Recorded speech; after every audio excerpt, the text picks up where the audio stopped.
Hartron skill centre 151।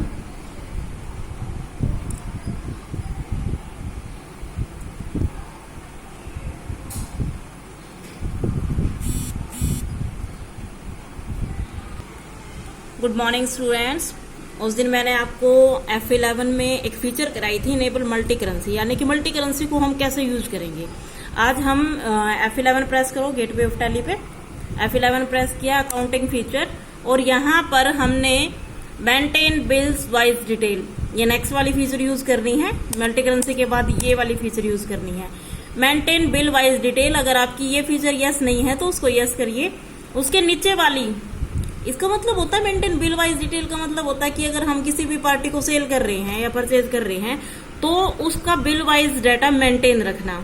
इससे हमें benefit क्या होगा कि उस पार्टी से हमें कितना पेमेंट आया है, कितना बाकी रहता है, या किसी पार्टी को हमने कितना पेमेंट किया है, कितना बाकी रहता है, इन चीज में हमें फायदा मिलेगा। वो चीज हमें मैन्युअली कहीं पे भी देखने की जरूरत नहीं पड़ेगी, वो टैली खुद मेंटेन करेगी।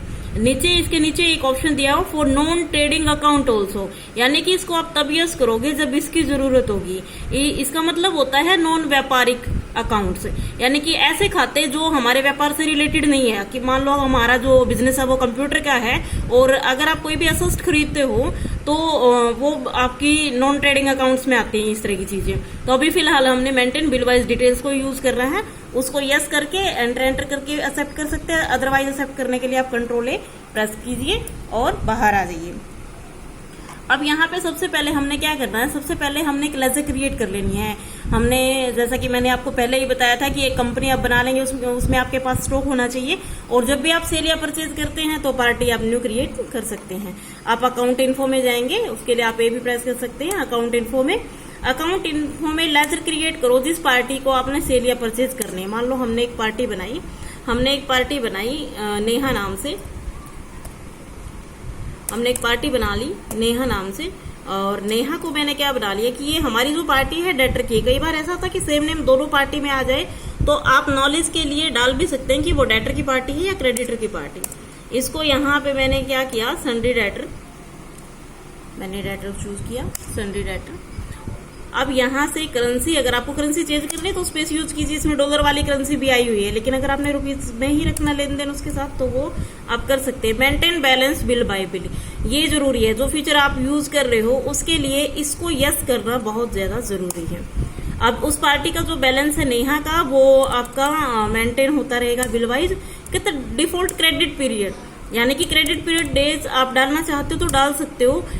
क्रेडिट पीरियड डेज का मतलब होता है कि कितने दिन में आपको वो पेमेंट दे दे। आपने मान लो 15 दिन दे दिए, 10 दिन दे दिए, 20 दिन दे दिए, जितने दिन भी आपने उसको दे दिए, ये आपकी मर्जी के ऊपर डिपेंड करता है कि आप उसको देना चाहते हो या नहीं देना चाहते हो। नहीं देना चाहते हो तो आप उसको स्किप कर सकते हो। मैंने मान लो 15 दिन दे दिए उसको।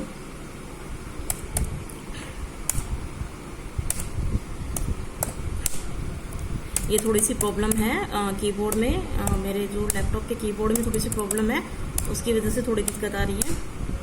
20 डेज, ये कहता है कि check for credit days during voucher entry, कि भी जो आपने क्रेडिट डेज डाले हैं वो वाउचर के टाइम आप उनको देखना चाहते हो, नहीं देखना चाहते हो, वो भी आपकी मर्जी के ऊपर डिपेंड करता है। आप यस करना चाहो तो कर सकते हो, कंट्रोल ए करके आप उसको एक्सेप्ट कीजिए।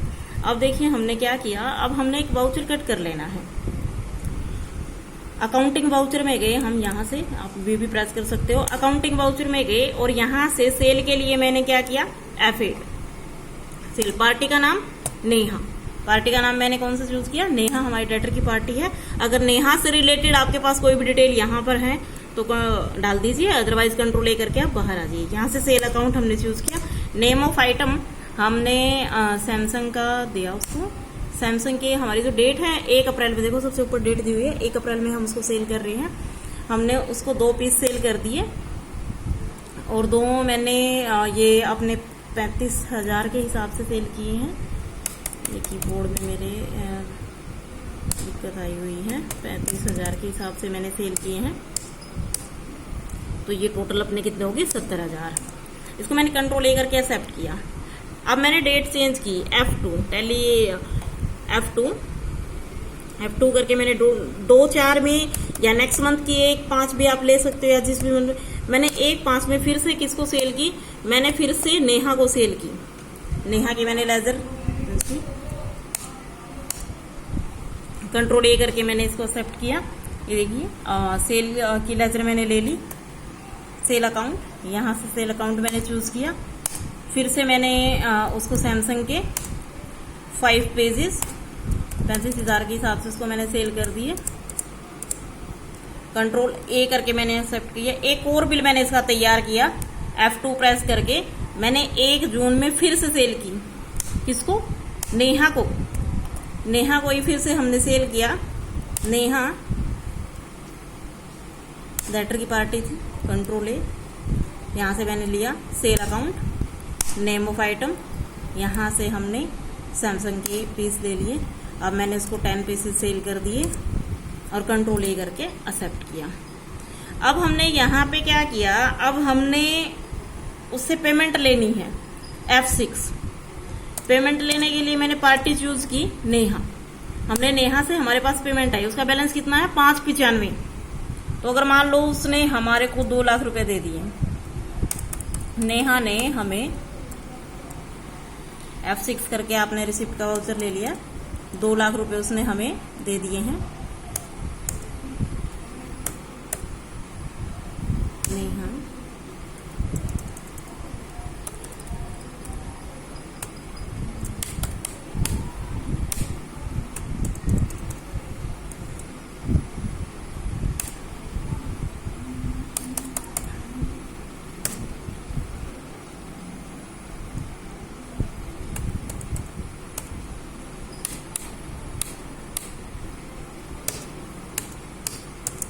एंटर करो, एंटर किया आपने।